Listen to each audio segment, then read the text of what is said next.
Amerikanın müəyyən hərbi qüvvələri manevrə başlayıblar. Bax, bu var. Mən bunları sizə dedim. İndi İranla mən çox inanıram ki, bu müharibə olmayacaq. Amma bu müharibə olduğu təqdirdə nə olacaq?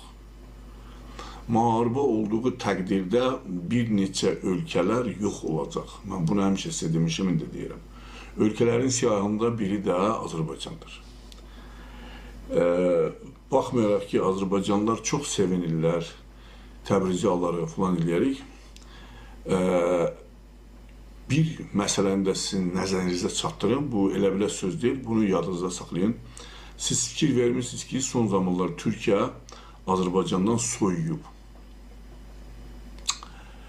Yəni, bunun mənasını da əgər başa düşmək istəyirsiniz, sizin üçün izah edin.